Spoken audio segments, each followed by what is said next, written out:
Hello friends, welcome to my YouTube channel KL study friends. MPTET वर्ग 2 science में आज के टॉपिक में हम पढ़ने वाले हैं चुंबक के बारे में। ठीक है, तो हमारे बहुत सारे टॉपिक कंप्लीट हो चुके थे और आपके कुछ एग्जाम्स भी एनालिसिस आपको कराए, तो आपके विद्युत और चुंबक वाले टॉपिक से क्वेश्चन पूछे जा रहे हैं और करीबन 3 से 4 क्वेश्चन। ठीक है, तो इससे पहले हमारे बहुत सारे टॉपिक कंप्लीट आपको करवा दिए थे जो आपके सिलेबस में दिए हैं, और कुछ टॉपिक हमारे बच गए थे क्योंकि इतना टाइम नहीं मिल पाया था कि आपको सारे टॉपिक करवा पाएँ। ठीक, तो आपसे एक रिक्वेस्ट रहेगी कि यदि आप क्वालिफाई हो चुके हैं तो आप अभी से आपके जो मेंस परीक्षा होने वाली है उसकी तैयारी में लग जाएं, क्योंकि जो एग्ज़ाम्स है आपने देखा होगा, जब आपकी पात्रता परीक्षा में इतने डीप क्वेश्चन पूछे जा रहे हैं तो आप सोच सकते हैं कि क्या लेवल रहने वाला है। ठीक, तो आइए आज के सेशन में हम देखते हैं चुंबक के बारे में, अर्थात मैग्नेट के बारे में। चुंबक और विद्युत जो एक टॉपिक दिया गया है ये इम्पोर्टेंट रहता है और एग्जाम्स में आपके इससे क्वेश्चन जरूर ही बनते हैं। ठीक,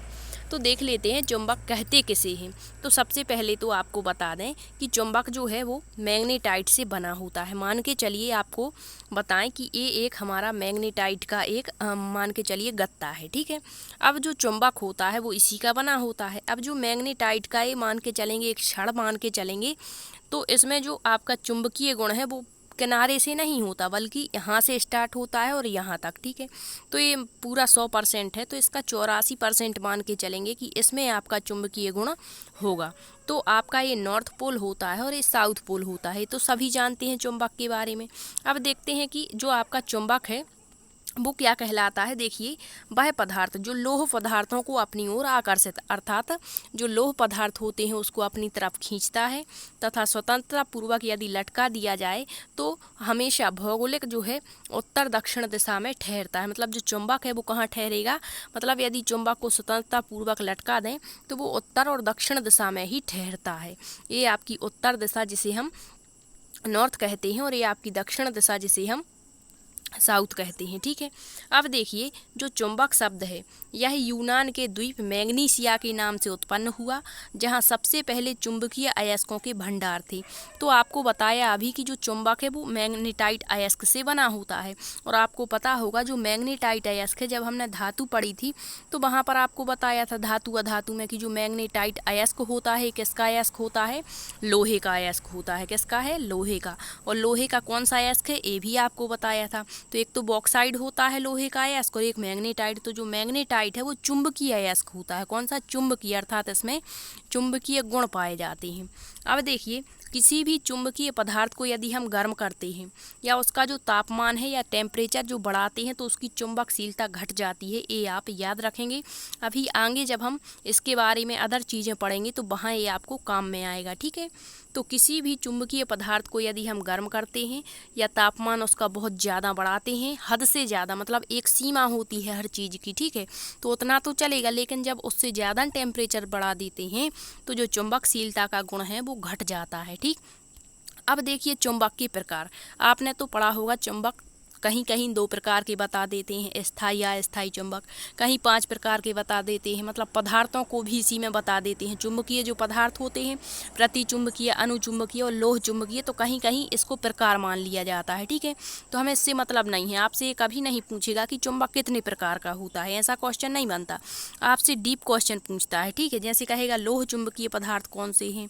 अनुचुंबकीय पदार्थ कौन से हैं, प्रतिचुंबकीय किसे कहते हैं, इस तरीके से। तो देखिए चुंबक मुख्य रूप से 2 प्रकार के होते हैं, एक प्राकृतिक चुंबक, एक कृत्रिम चुंबक। प्राकृतिक मतलब जो प्रकृति से प्राप्त हैं, और कृत्रिम जो मानव के द्वारा बनाए गए हैं। ठीक, तो देखिए प्राकृतिक चुंबक क्या होते हैं, वह चुंबक जो प्रकृति से प्राप्त अयस्क Fe3 ऐसा है। ठीक है, Fe3 और O4 ये आपका मैग्नेटाइट का सूत्र होता है, याद रखेंगे। ठीक है, तो वह चुंबक जो प्रकृति से प्राप्त अयस्क Fe3O4 जिसे मैग्नेटाइट कहते हैं, इससे बने होते हैं, वो प्राकृतिक चुंबक कहलाते हैं। ठीक, अब देखिए प्राकृतिक चुंबक जो होते हैं वो अनियमित और अनिश्चित आकार के, इनका कोई आकार नहीं होता, और मानव निर्मित होंगे कृत्रिम, इनको एक शेप दिया जाता है, लेकिन जो प्रकृति से प्राप्त हैं वो तो उसी रूप में रहेंगे जैसे प्रकृति चिन्हों से दिया हुआ है, ठीक है। तो इनका आकार अनियमित आकार और अनिश्चित होता है, इनका चुंबकत्व बहुत कम होता है, अतः इनका प्रायोगिक कार्य में उपयोग नहीं करते हैं। लेकिन जो कृत्रिम चुंबक है ये नियमबद्ध तरीके से मानव द्वारा निर्मित किए जाते हैं, कृत्रिम चुंबक कहलाते हैं। इनकी आकृति किसी भी प्रकार की रख सकता है मानव, ठीक है। जैसे छड़ के रूप में दे दी इसकी आकृति तो छड़ चुंबक हो गया, एक नाल टाइप की बना दी तो नाल चुंबक हो गया, चुंबकीय सुई बना दी, ठीक है। तो किसी भी आकार के हो सकते हैं। तो आपने समझा चुंबक दो प्रकार के होते हैं, कृत्रिम चुंबक, प्राकृतिक चुंबक, ठीक है। जो प्रकृति से प्राप्त हैं वो प्राकृतिक चुंबक हैं, इनका आकार अनियमित अनिश्चित होता है, चुंबकत्व कम होता है। और जो कृत्रिम चुंबक होते हैं वो मानव द्वारा बनाए जाते हैं, इन्हें किसी भी आकृति के रख सकते हैं हम। अब जो कृत्रिम चुंबक होते हैं ये दो प्रकार के होते हैं, एक स्थायी चुंबक, एक अस्थायी चुंबक। नाम से ही स्पष्ट है, स्थायी मतलब जो हमेशा के लिए स्थायी हो जाए, और अस्थायी जो कभी तो आपके चुंबकीय गुण दर्शाएंगे और कभी चुंबकीय गुण नहीं दर्शाएंगे। तो देखिए स्थायी चुंबक क्या होते हैं, इनकी चुंबकशीलता या धारण करने की क्षमता बहुत कम होती है। अब आप कहेंगे स्थायी है और कम क्यों होती है, तो आपको बता दें कि जो चुंबक मतलब जो चुंबकीय पदार्थ या जो चुंबक का धारण चुंबकीय गुण धारण करने वाले पदार्थ हैं उनमें जितनी कम उनकी धारण क्षमता होगी वो उनका जो चुंबक का गुण है वो उतना ही अधिक समय तक रहेगा, मतलब स्थायी रहेगा, ठीक है। अर्थात ये बहुत देरी से चुंबकीय गुण धारण करेंगे ऐसे पदार्थ और बहुत देरी से ही ये चुंबकीय गुण को नष्ट करते हैं, ठीक है। तो जैसे फौलाद या इस्पात है तो यह बहुत ही क्या है, स्थायी चुंबक है, क्योंकि ये बहुत देरी से चुंबकशीलता का गुण मतलब अपने आप में लेते हैं और फिर मतलब हटाते भी बहुत देरी से, अर्थात ये स्थायी चुंबक माने जाते हैं और कठिनता से ही इनका चुंबकत्व समाप्त होता है। तो याद रखेंगे आप, पूछता है स्थायी चुंबक का उदाहरण है फौलाद और इस्पात, ठीक है। नेक्स्ट है आपका, इसका उदाहरण देखेंगे आपके जो फौलाद और इस्पात से अन्य चीज़ें बनाई जाती हैं वो कौन कौन सी हैं। तो पूछता है यहाँ से कि जो अलाउड स्पीकर है वो कौन सा चुंबक का उदाहरण है, तो स्थायी चुंबक का। दिक्सूचक, गैल्वेनोमीटर, ठीक है, ये सभी स्थायी चुंबक इस्पात से बनाए जाते हैं, मतलब देरी से ही इनका चुंबकत्व समाप्त होता है और देरी से ही इनको चुंबकत्व का गुण प्राप्त होता है। लेकिन जो अस्थायी होते हैं तो ये ऐसे होते हैं कि इनकी चुंबकशीलता धारण क्षमता बहुत अधिक होती है, इस कारण ये बहुत ही जल्दी चुंबक बन जाते हैं और जितने जल्दी चुंबक बन जाते हैं उतने ही जल्दी इनका चुंबकत्व भी समाप्त हो जाता है, इस कारण इन्हें अस्थायी कहते हैं। समझने में कोई दिक्कत नहीं होनी चाहिए, ठीक है। अस्थायी मतलब जल्दी चुंबक बन जाते हैं, जल्द ही इनका चुंबकत्व समाप्त हो जाता है। जैसे लोहा शीघ्र चुंबक बन जाता है और शीघ्र ही इनका चुंबकत्व समाप्त भी हो जाता है, इसलिए अस्थायी चुंबक बनाने के लिए नर्म लोहे का प्रयोग करते हैं। तो याद रखेंगे जो नर्म लोहा है वो आपका अस्थायी चुंबक का मतलब उदाहरण है। अब देखिए जो अस्थायी चुंबक है आपका नर्म लोहा, इससे कौन कौन सी चीज़ें बनाई जाती, तो ये एग्जाम्पल आपको याद रखने हैं। एक तो विद्युत जनित्र, विद्युत मोटर, विद्युत घंटी, इसके बाद आपका ट्रांसफार्मर, डायनेमो, क्रोड आदि स्थायी चुंबक नर्म लोहे से बनाए जाते हैं, ठीक है। तो इतनी चीज़ें आपको याद रखनी है स्थायी अस्थायी चुंबक के बारे में। ये दोनों ही किसके प्रकार होते हैं, आपके कृत्रिम चुंबक के, ठीक है।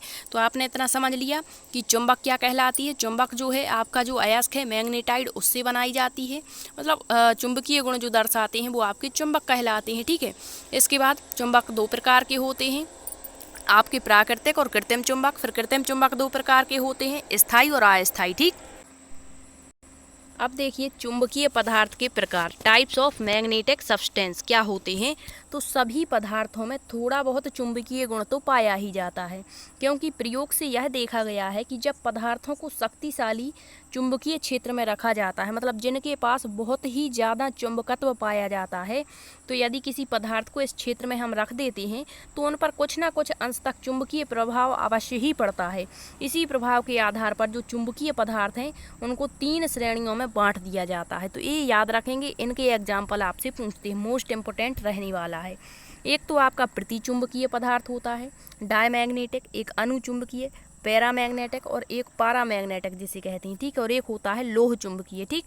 तो ये 3 प्रकार आपको याद रखने हैं। चुंबकत्व के पदार्थ के 3 प्रकार होते हैं, ठीक है, प्रतिचुंबकीय, अनुचुंबकीय और लोह चुंबकीय। अब इसको आपको एक मतलब एग्जाम्पल के जरिए समझाते हैं ताकि आपको कुछ भी रटना ना पड़े, ठीक है। मान के चलिए आप हैं और आपका एक कोई मित्र है, ठीक है। तो एक मित्र है या कई मित्र हो सकते हैं, ठीक है। तो उनमें 3 प्रकार की दोस्ती पाई जाती है। कितने प्रकार की? 3 प्रकार की दोस्ती पाई जाती है। एक दोस्त वो होता है जो दूसरे दोस्त को देखकर मुंह फेर लेता है, मतलब उसकी तरफ देखना ही नहीं चाहता, तो वो प्रतिचुंबकीय। प्रति का मतलब ही होता है उल्टा। क्या होता है? उल्टा, ठीक है। तो यहाँ पर आप बस इतना समझेंगे कि एक मित्र जो है, दूसरा मित्र अपना देखा, मतलब बहुत समय के बाद, तो उससे मिलने की बजाय क्या करते हैं, उससे मुंह मोड़ लेते हैं, ठीक है। और एक ऐसे होते हैं मित्र कि जो देखते हैं, हेलो हाय कर लिया और बस, ठीक है, इस तरीके से। और दूसरे मतलब तीसरे प्रकार के मित्र ऐसे होते हैं जो बहुत ही घनिष्ठता से उनके साथ पेश आते हैं, और फिर हेलो हाय के साथ ही अन्य चीज़ें भी उनके साथ मतलब होती हैं, ठीक है। जैसे कहेंगे वाह यार इतने दिन में मिलाए, ऐसा वैसा कुछ भी, मतलब बहुत घनिष्ठता यहाँ पर होगी। तो ये 3 प्रकार ही आपके चुंबक को आपको समझा देंगे। ये प्रतिचुंबकीय हो गए, मतलब लौट करके ना देखना। ये अनुचुंबकीय, थोड़ा बहुत मिल लिए बहुत है। और जो लोह चुंबकीय होंगे उनमें घनिष्ठता का संबंध होगा, सबसे ज़्यादा इनमें चुंबकत्व का गुण होगा। अब देखिए यहाँ पर प्रतिचुंबकीय, वे पदार्थ जो चुंबक या चुंबकीय पदार्थों की ओर बिल्कुल भी आकर्षित नहीं होते, वो प्रतिचुंबकीय होंगे। इनकी चुंबकशीलता 1 से कम होगी, मतलब जो मैग्नेटिक हैं इनकी चुंबकशीलता 1 से कम होती है, मतलब 1 से कम होगी, मतलब ऐसा हो जाएगा। ये आपका चुंबकीय पदार्थ हो गया और इनकी चुंबकशीलता 1 से कम होगी, ठीक है। अब देखिए यहाँ पर इसका एग्जाम्पल हो जाएगा वायु, नमक, सोना, चांदी, तांबा और जिंक। मतलब ये आपके प्रतिचुंबकीय पदार्थ हैं, मतलब इनमें चुंबकत्व का गुण बिल्कुल भी नहीं पाया जाता है। मतलब ये चुंबक की तरफ जब आकर्षित ही नहीं होते, मतलब इनमें चुंबकीय गुण होता ही नहीं है। तो अब आप कहेंगे कि इनमें से चुंबक कौन सा एक पदार्थ नहीं है, तो वो प्रतिचुंबकीय, क्योंकि इनमें चुंबक का गुण बिल्कुल भी नहीं है, तो ये चुंबक नहीं होते हैं। अब देखिए इसके बाद में अनुचुंबकीय पदार्थ, मतलब जो पदार्थ चुंबक की ओर थोड़े बहुत आकर्षित होते, अनुचुंबकीय कहलाते हैं। इनकी चुंबकशीलता 1 के बराबर होती है, मतलब इनमें बराबर हो जाएगा, ठीक है। यहाँ पर ऐसा हो जाएगा, ठीक है, थोड़ा सा गलत हो गया था। अब देखिए यहाँ अनुचुंबकीय पदार्थ हो जाएगा ऑक्सीजन। अब आपको इसकी एक ट्रिक बता दें कि आप याद कैसे रख सकते, बस ये याद रखेंगे ऑक्सीजन, ऑक्सीजन आपका अनुचुंबकीय है, ठीक है। इसके अलावा जितने भी आपके पदार्थ होंगे जिनके अंत में मां लगा होगा, वो सब के सब अनुचुंबकीय होंगे।